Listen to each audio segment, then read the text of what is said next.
your God power. Get everything you ever wanted and live the life of your dreams. The Master's Course.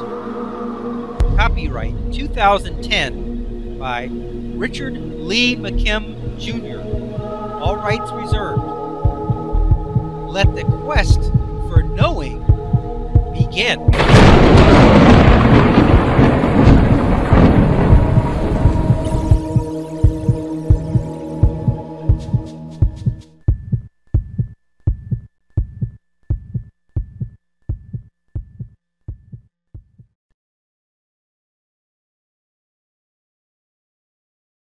The illustration.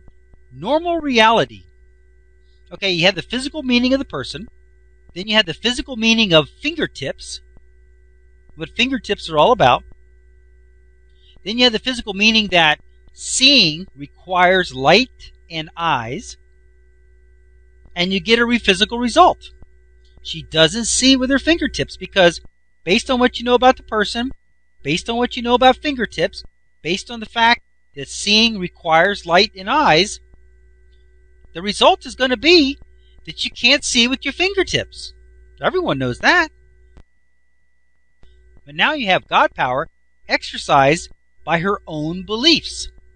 So you start out with the physical meaning of a person. That hasn't changed. But then you add in the God power change of meaning, the thought that she can see with her fingertips.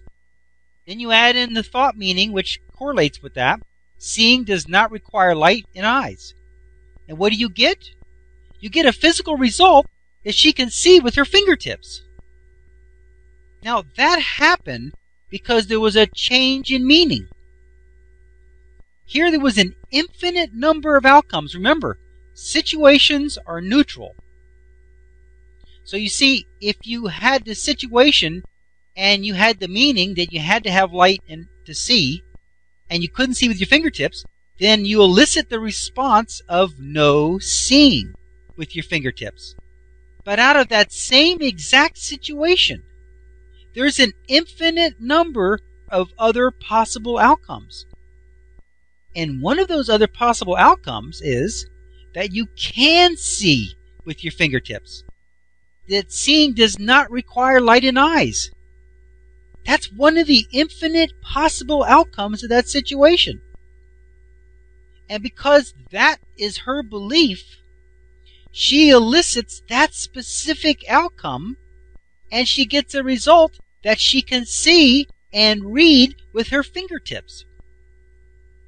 Now, the other person we just saw in the other illustration, out of the infinite possible things, she elicited the one that said, you can see with your nose. You can see with your earlobe.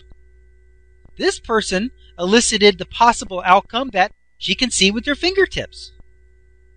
Out of an infinite number of possible outcomes, what else could there be in there? Everything. You could see with your toes. You could see with your feet. Anything. Everything. Here it says in the green, the ability has been elicited and activated in her own life experience. Now here we got the green tuning fork. Now, the green tuning fork signifies a positive meaning, but she's thinking, I can see with my fingertips.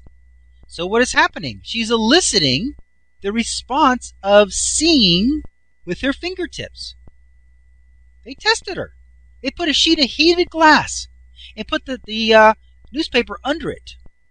Put her fingers over top of it, and she could see through the heated glass with her fingertips and read the newspaper. Is that amazing or what? How can that be if our bodies are physical mechanisms with physical systems that are really working and not just a work of art? Then how can light go through the tips of your fingers, hit some sort of a photoreceptor, connect to some sort of an optical nerve that connects to the part of the brain that has the vision, and see? It's impossible. Can't be done. It is impossible. You don't have the physical mechanism in your fingertips to see. And yet, she can see. So it's got to be that it's not a physical process. It's got to be that it's not really going on in the fingertips. And if it's not really going on in the fingertips, doesn't that lead you to believe that possibly it's not really going on in the eyes? That it's not really going on at all. It's only being represented there. Now here it says the red tuning forks or vibrations are low frequency meanings. They resonate and elicit all the things that will match them. She could have been thinking, I can't do it. And so she would have been eliciting those things, which would have been those vibrations, those results. Those are the results that say you cannot. Those are the ones that we elicit because we don't think we can see with our fingertips. What if you got hypnotized and believed you could see with your fingertips? Wouldn't that be wild? Listen, we know it's possible. She did it. There isn't anything you can't do. Here it says the green tuning fork vibrations are high frequency meanings and they resonate and elicit all things that will match them. She's eliciting the possibility, the ability to see with her fingertips and read. You could stick your hand in the mailbox and see what's in there. You can stick your hand in a cookie jar and have a look at the cookies. I mean, how wild is that? That's a pretty wild ability. All kinds of wild things come to mind of where you could put your fingers to see. Anyway, it's real. Her God power was exercised by her own beliefs. She changed the meaning of the situation and elicited out of the infinite possible outcomes. She elicited the outcome that says, I can see with my fingertips. The other person elicited the outcome, I can see with the tip of my nose. The rest of us are eliciting the outcome, we see with our eyes. And so if we don't have our eyes, and that's the outcome we're eliciting, then we can't see. This woman could see and read with her fingertips, and yet, this is real. Frankly, I find this much more useful than the tip of your nose or an earlobe. Does this meet our definition of reality? Remember that we said, let's call reality that which someone can experience. If someone can experience it, it's reality. Well, she can experience it. It is a reality for the Russian peasant woman. This is her own personal reality.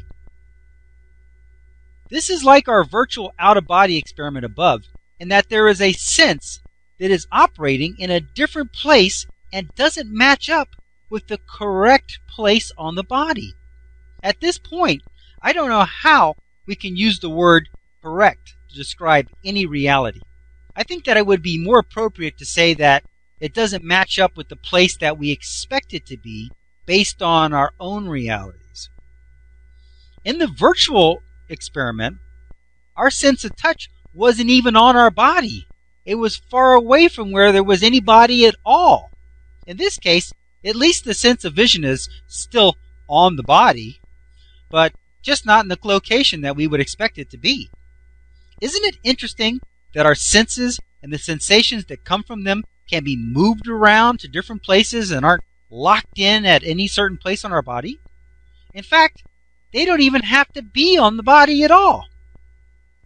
The representation of the vision sensation got moved from the location of the eyes to the fingertips.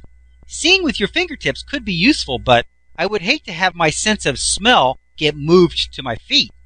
Later on, we're going to find out about a girl who moved her sense of taste into someone else's mouth, where she could taste what they were eating. I don't think that this was her dieting strategy, but it could be a good way to enjoy the taste of food without any calories. A person seeing with their fingertips is a perfect example that two completely different realities can exist side by side in perfect harmony. One person can put their hand on a newspaper and read it, and another cannot. She has no retina in her fingertips. Her fingers aren't connected to her visual cortex. Where does the light come into her fingertips? Where does the light get converted from a light vibration to a nerve signal? Her fingers have no physical ability to function as eyes, and yet they do. If we were truly physical beings with truly physical systems, this would be impossible. But because we are purely representations, no different than the music player on a computer screen, we can see in any way that we want to and with any body part we choose. On the computer music player, we could have the power button or the volume switch moved to a different place and it would still work just fine. That is because it is only represented there, but it can be represented anywhere that we want.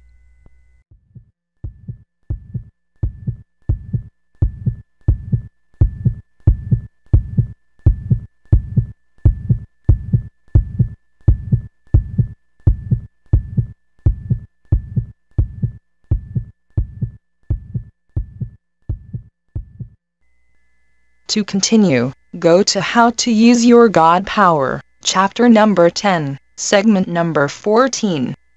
Let your quest for knowing continue.